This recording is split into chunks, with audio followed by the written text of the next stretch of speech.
গুরুদেব কীভাবে তোমাকে ভগবান দর্শন করাবে? আমাদের এই দেহে কত জন্মের ময়লা আবর্জনা লেগে আছে। যদি সদ্গুরু কৃপায়, সাধু ও বৈষ্ণবের কৃপায়, ভগবানের সাধন ভক্তির কৃপায় মার্জন হয়, তখনই আমাদের চিত্তটা ওই উন্নত উচ্ছল মনের মতো প্রকাশিত হয়ে যায়। বলো তো, কৃষক যখন আলু চাষ করে, আলু তো মাটির নিচে থাকে না। কৃষক যখন মাঠ থেকে তুলে আনে উপরে রাখে, তখন আলুটা খেতে পারবে তো? কেন পারবে না? কারণ কৃষকের মাটি থেকে তুলে আনলেও আলুর গায়ে মাটির ধুলা কাদা লাগানো থাকে, তাই তো। কিন্তু এটা তোমার সেবার উপযোগী কখন হবে? যখন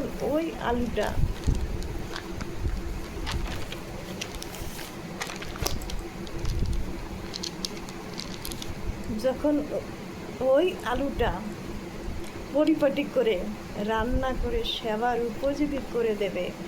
তাই আমাদের এই অনন্ত জগৎময় থেকে এই জগৎময় ক্ষেত্রে আমার ময়লা মাটি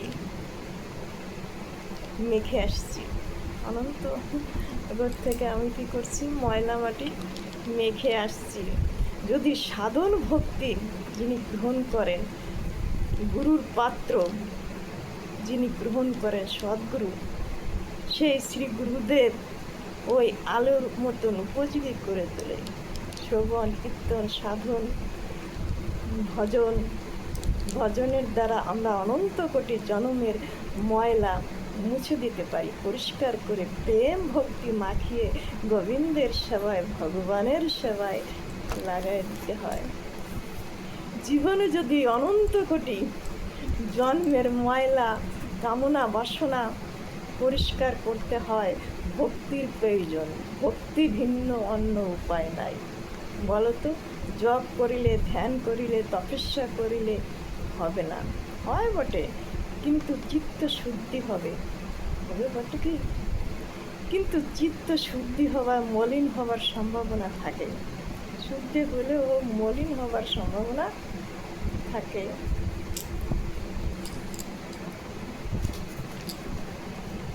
কিন্তু যদি ভক্তি তোমাকে একবার স্পর্শ করে, সদ্গুরুর আশ্রয় যদি নিতে পারো, ভক্তি প্রেম রস তৈরি হলে তার আর বলি হবার সম্ভাবনা নাই।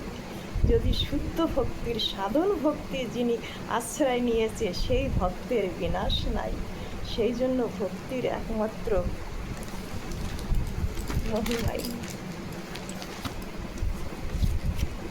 যিনি সর্বদোষ বিধৌত করিতে পারেন। ভক্তি সর্বদোষ বিধৌত করিতে পারে। এই যে শ্রবণ, কীর্তন, বন্দন, পদসেবা, এখন সাধু সঙ্গ, হরিকথা শ্রবণ কীর্তন করছো, এতে দোষ ময়লা চলে গিয়ে মন যখন শুদ্ধ হবে, তখনই সাধন ভক্তি শুরু হলো। সাধন ভক্তির শুরু হলো, হরিকথা শ্রবণ কীর্তন হলো। তখন কি হলো? প্রসন্ন উচ্ছল চিত্ত শ্যাম, প্রসন্ন উজ্জ্বল চিত্ত শ্যাম। তার মানে কি হলো? সাধন ভক্তির দ্বারা জীবের চিত্তের, নিখিল চিত্তের দোষ যখন উৎপাটিত হলো, তখন হৃদয় প্রসন্ন হলো। কি হলো? হৃদয় সুপ্রসন্ন হলো। চিত্ত যখন কি হলো? প্রেম উচ্ছল রসসম, শুদ্ধ স্বচ্ছ উজ্জ্বল হলো, শুদ্ধ স্বচ্ছ হলো। ভজনের পরিণাম দ্বারা হৃদয়ের কামনা বাসনা চলে গেল। তখন হৃদয়ে একটা নিষ্কাম শুদ্ধতা এলো। যেখানে কামনা নাই, বাসনা নাই, যেখানে কামনা নাই, বাসনা নাই, কামনা বাসনার তীর বিদ্ধ নেই, ওই জায়গাটা উজ্জ্বল ও পবিত্র হয়। ওইখানে কারো মনে হিংসা নেই,